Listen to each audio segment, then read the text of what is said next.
Welcome, friends. My name is Michael Dougherty, and I'm hosting this session with our amazing speaker, Shawn Wallack. In this session, we'll learn about even with AI, your system will never be better than its people.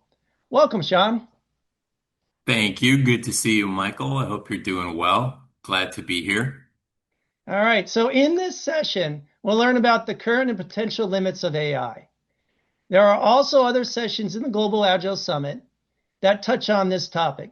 Don't miss those. For instance, Jason Little will have our AI keynote session on onboarding your AI employees. Fabulous one. Take your AI out to lunch. I'll leave it at that. So check out those other sessions on the globalagilesummit.com. But now it's time for us to focus on our guest speaker and our topic for this session. So, Shawn, tell us about even with AI, your system will never be better than its people. What do you mean by that? Right. Well, you know, everybody talks about how AI is transforming software development. And obviously, the trajectory is pretty remarkable. I think, unlike any other technology, certainly that I've seen.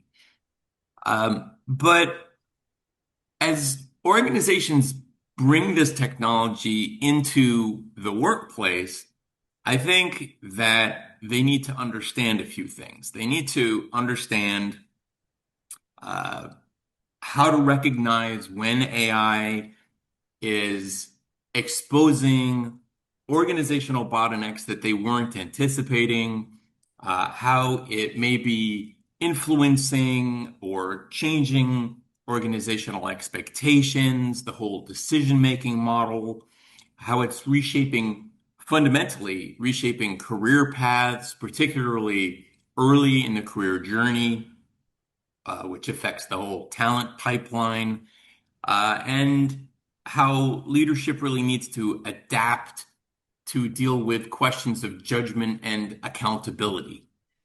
And when I have conversations about AI in business, I like to frame it around a hypothetical organization.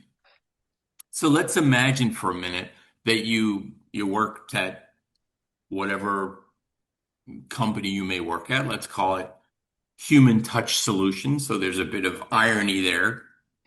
And you have hired uh, what is demonstrably the fastest engineer in history, right? Not only the fastest, but the most talented, perhaps. Knows every language, every framework, every platform, every method.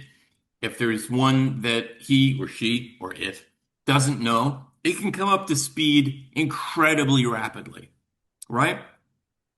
Furthermore, it didn't take very long for it to consume your entire code base, every document that you've got in SharePoint that describes your process, every Slack message, your entire backlog, your help desk history, all of it.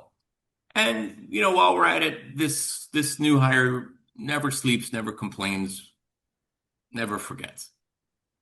So, what could possibly go wrong, Michael? What could possibly go wrong with this new hire, right? So, having having come with all of this expertise, uh, this new hire says, "Well, I'm ready to go." And that's when leadership sits down with him or her or it and says, "Well, first, let me tell you how things work around here, right? We've got sprint planning on alternate Mondays. We've got a change control board that meets once a month, and they decide what gets pushed into production. We have architecture reviews that are scheduled periodically, and you can't do anything that's going to touch the core system without their approval. And we do, as you know, have this product backlog, but that's owned by the product team, and they're heads down right now, focused on something else. So uh, we really don't have high availability from them for the moment. And we've been burned a few times, so we've got these security gates in place, and nothing gets into production before going through our external security team. They run in parallel, but